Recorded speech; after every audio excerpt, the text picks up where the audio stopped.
You're listening to the Cyberwire Network, powered by N2K.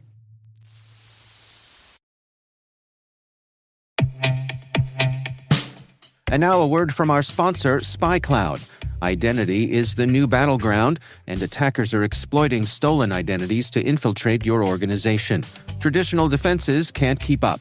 SpyCloud's holistic identity threat protection helps security teams uncover and automatically remediate hidden exposures across your users, from breaches, malware, and phishing to neutralize identity-based threats like account takeover, fraud, and ransomware. Don't let invisible threats compromise your business. Get your free corporate darknet exposure report at spycloud.com/cyberwire and see what attackers already know. That's spycloud.com/cyberwire.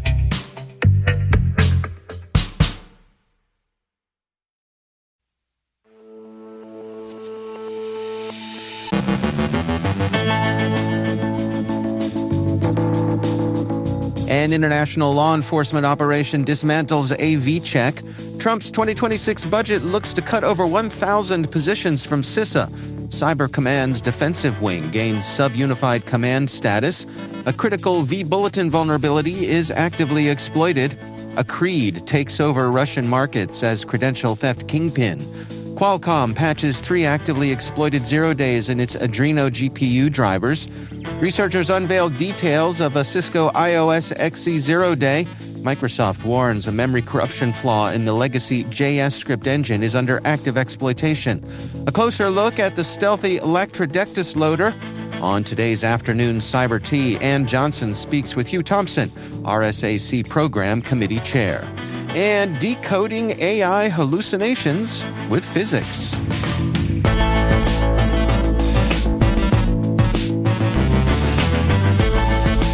It's Monday, June 2nd, 2025. I'm Dave Bittner, and this is your Cyberwire Intel Briefing.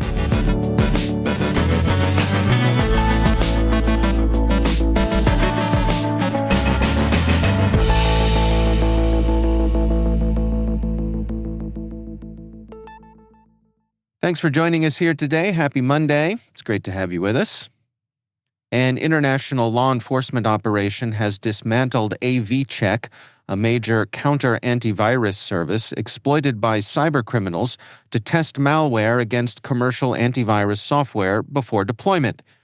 The takedown, executed on May 27th, involved the seizure of AVCheck's domains and servers, which now display seizure notices from the U.S. Department of Justice, FBI, U.S. Secret Service, and Dutch police.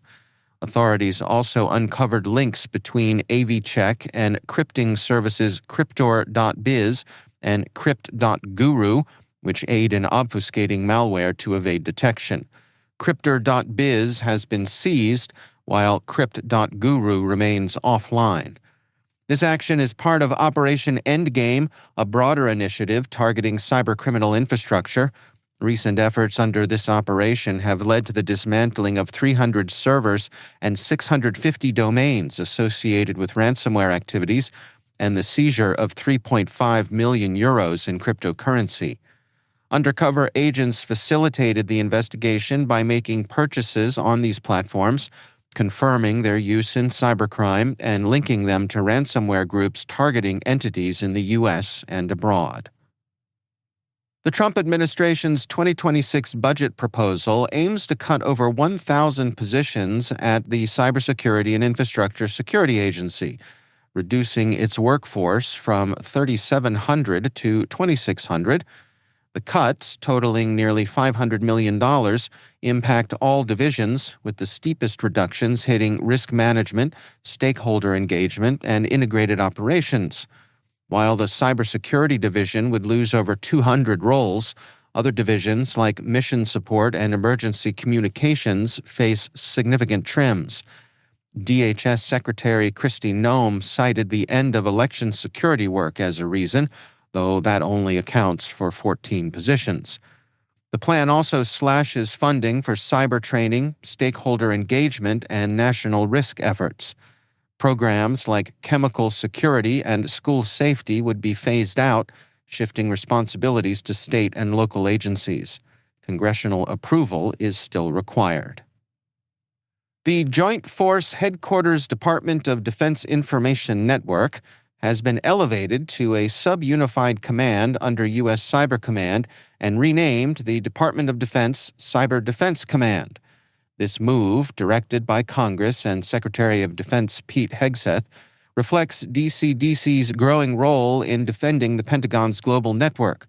While it doesn't grant new authorities or funding, it allows better alignment with strategic goals and resource access. Led by Lieutenant General Paul Stanton, DCDC aims to shift from reactive to proactive defense, making it harder for adversaries to breach networks. This elevation follows Cybercom's earlier move to upgrade its offensive Cyber National Mission Force, putting both key cyber operations on equal footing as the U.S. boosts its digital defense posture. A critical vBulletin vulnerability is being actively exploited shortly after its disclosure by researcher Egidio Romano on May 23rd. vBulletin is internet forum software used to create and manage online discussion boards. Romano detailed a remote code execution flaw affecting versions 5.1 through 6.0.3 and shared proof-of-concept code. Exploits began hitting honeypots by May 25th, using Romano's code to run system commands. Though apparently patched in April, no CVE was initially assigned. Now, 2 CVEs have been issued. This marks the first major vBulletin exploit wave since 2020. The Acreed info stealer is emerging as a dominant force in credential theft, according to a June 2nd report from cybersecurity firm ReliaQuest. Following the May 2025 takedown of LumaStealer, which had dominated Russian market with 92% of credential theft alerts in late 2024, Acreed has quickly surpassed other malware like Redline, Raccoon, and Vidar. Russian Market, a major dark web platform for stolen credentials, remains active and influential, with logs often recycled from other sources. In 2024, ReliaQuest issued over 136,000 alerts for customer domains appearing on the market, with most stolen credentials tied to SaaS and SSO accounts. The professional and information sectors were the hardest hit. With over 50,000 alerts already in 2025, the threat continues to grow. Qualcomm has released patches for 3 actively exploited zero-days in its Adreno GPU drivers, affecting many chipsets. 2 critical flaws reported by Google in January allow unauthorized command execution leading to memory corruption. A third high-severity bug reported in March is a use-after-free flaw triggered during Chrome graphics rendering. Google's threat analysis group warns these are under targeted exploitation. Qualcomm urges OEMs to deploy patches issued in May. In a related investigation, Google found spyware infections involving Serbian authorities exploiting another Qualcomm flaw. This continues a trend of GPU and DSP driver vulnerabilities being exploited for device access and persistent surveillance, underlining Qualcomm's critical role in mobile security. Researchers at Horizon 3 have published technical details about a critical Cisco IOS XE wireless LAN controller flaw, increasing the risk of imminent exploitation. The bug, disclosed by Cisco on May 7th, allows unauthenticated remote attackers to upload files and execute arbitrary commands with root privileges via a hard-coded JWT secret. While no complete exploit script was released, Horizon 3's write-up provides enough data for skilled attackers to build one. The flaw impacts several Catalyst 9800 controller models when the out-of-band AP image download feature is enabled. Attackers can bypass JWT validation, perform path traversal, and overwrite system configs to achieve remote code execution. Cisco urges users to upgrade. Disabling the vulnerable feature serves as a temporary workaround to reduce exposure. Microsoft is warning of active exploitation of a memory corruption flaw in the legacy JScript engine patched in May 2025. The vulnerability, rated 7.5 CVSS, allows remote code execution if a user clicks a malicious URL in Microsoft Edge running Internet Explorer mode. Though IE 11 is retired, some systems remain vulnerable. A GitHub proof of concept increases the risk of exploit development. Users should patch immediately and disable IE mode in Edge as a temporary safeguard. Researchers at Warden Shield examine Lactrodectus, a stealthy malware loader linked to the Lunar Spider group behind Iced ID, which has quickly risen as a major cyber threat following the 2024 takedown of Iced ID and other botnets in Operation Endgame. Emerging in late 2023, Lactrodectus rapidly gained traction among threat actors TA577 and TA578, filling the void in the malware ecosystem. It spreads through phishing emails and deceptive attachments, deploying DLL payloads designed for stealth, persistence, and versatile malware delivery. Lactrodectus supports remote command execution, information theft, and installation of ransomware and info stealers like Iced ID, Quackbot, and Darkgate. Its obfuscation, sandbox evasion, and encrypted communications make it difficult to detect. Over 44,000 infections were logged in less than a month, mostly targeting North America and Europe. With constant updates and advanced delivery tactics, including fake CAPTCHAs and TikTok lures, Lactrodectus is a top-tier threat, demanding layered defenses, user awareness, and proactive incident response.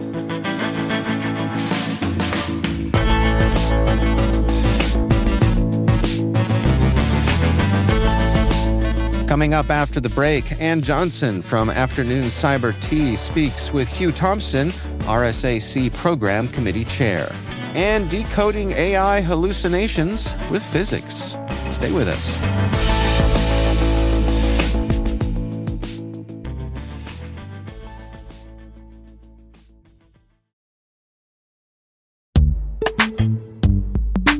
Compliance regulations, third-party risk, and customer security demands are all growing and changing fast.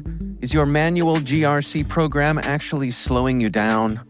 If you've ever found yourself drowning in spreadsheets, chasing down screenshots, or wrangling manual processes just to keep your GRC program on track, you're not alone. But let's be clear, there is a better way. Vanta's trust management platform takes the headache out of governance, risk, and compliance.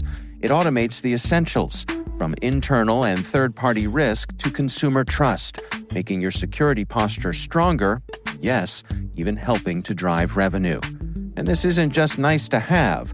According to a recent analysis from IDC, teams using Vanta saw a 129% boost in productivity. That's not a typo, that's real impact. So, if you're ready to trade in chaos for clarity, check out Vanta and bring some serious efficiency to your GRC game. Vanta, GRC, how much easier trust can be. Get started at vanta.com/cyber.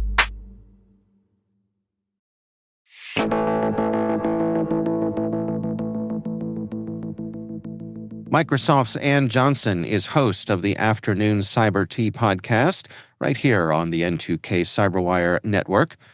She recently sat down with Hugh Thompson, RSAC Program Committee Chair. Here's their conversation. Today, I am thrilled to welcome Dr. Hugh Thompson, the managing partner at Crosspoint Capital Partners and the executive chairman of the RSA Conference. He helps build, execute, and secure the world's largest cybersecurity conference. Welcome to Afternoon Cyber Tea. Thanks so much for having me. Talk about what goes into building the event. How far in advance do you start planning each conference? You think about 44,000 humans getting together, there's a lot to pre-plan. So we start about 18 months in advance of the actual event. And it's everything from, what is the theme going to be? How much space do we think we need for different types of sessions? What have we learned from, I guess, the conference 2 years prior in order to plan for the one that's coming up 18 months from now? So it's a long cycle, and there's an amazing team that's been working on this for a long time. What is your approach to choosing a theme? How does that work? How do you think about a theme that resonates with such a diverse, such a global audience?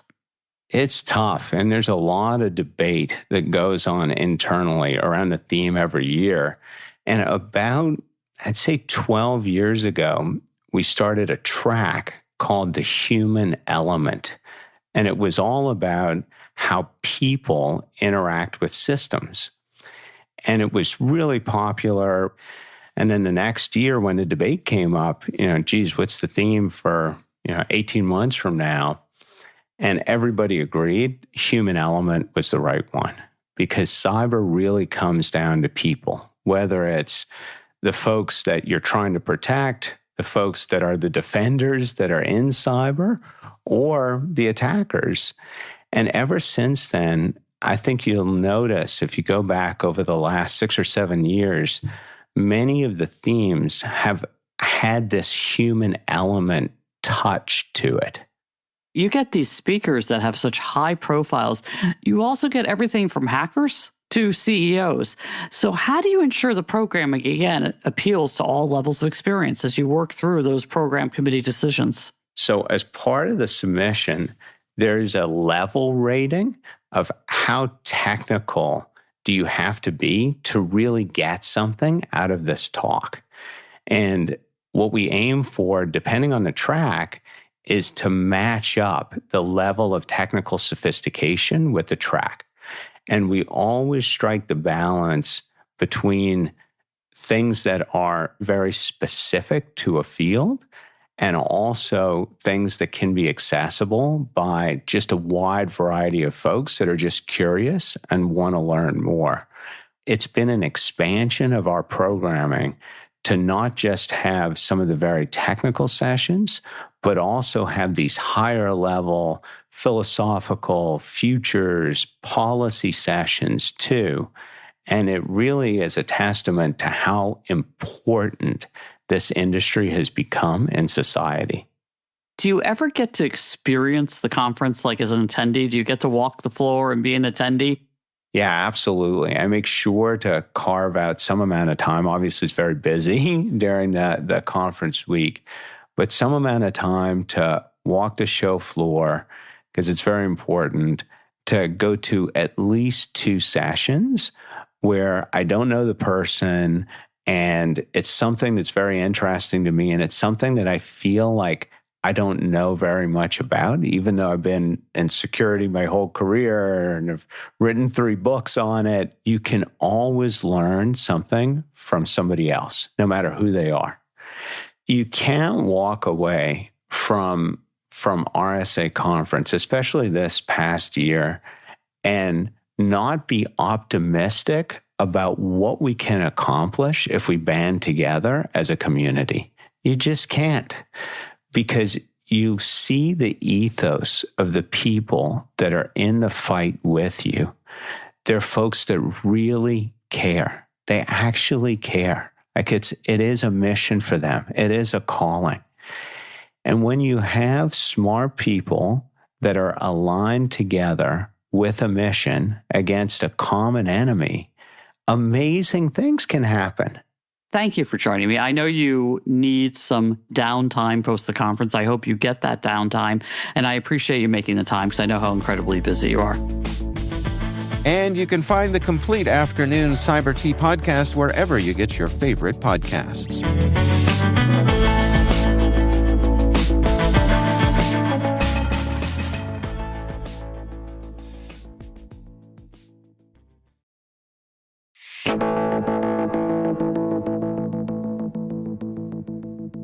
And finally, no one truly knows how AI works, not even the people who build it. But physicist Neil Johnson and his colleague Frank Yingji Huo have taken a swing at decoding the mystery by applying first-principle physics to AI's attention mechanism, the bit that decides what words an AI should focus on when generating text. Their theory treats words like quantum particles in a spin bath, where bad training data can skew outcomes, resulting in hallucinations or bias. Johnson likens current AI models to a two-body Hamiltonian, a two-particle system, which, it turns out, is about as stable as a toddler on espresso. A 3-body system might be better, but like railway gauges, the QWERTY keyboard, and the Windows registry, early design choices tend to stick. Still, Johnson's math offers hope. With the right actuarial-style metrics, we may one day predict just when our friendly LLM might lose the plot. Literally.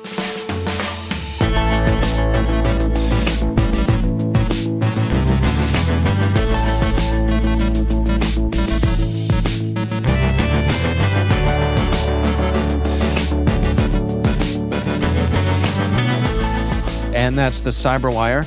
For links to all of today's stories, check out our daily briefing at thecyberwire.com. We would love to hear from you. We are conducting our annual audience survey to learn more about our listeners. We're collecting your insights until August 31st. There is a link in the show notes. Do check it out. N2K's senior producer is Alice Carruth. Our Cyberwire producer is Liz Stokes.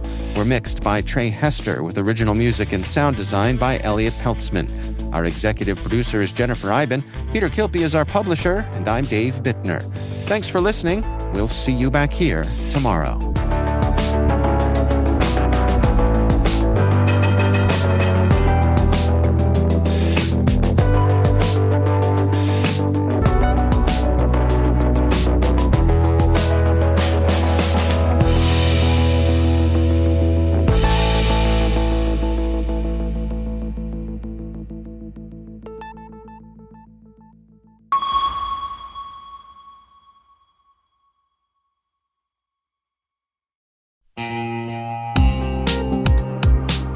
Hey everybody, Dave here. I've talked about Delete Me before, and I'm still using it because it still works. It's been a few months now, and I'm just as impressed today as I was when I signed up. Delete Me keeps finding and removing my personal information from data broker sites, and they keep me updated with detailed reports, so I know exactly what's been taken down.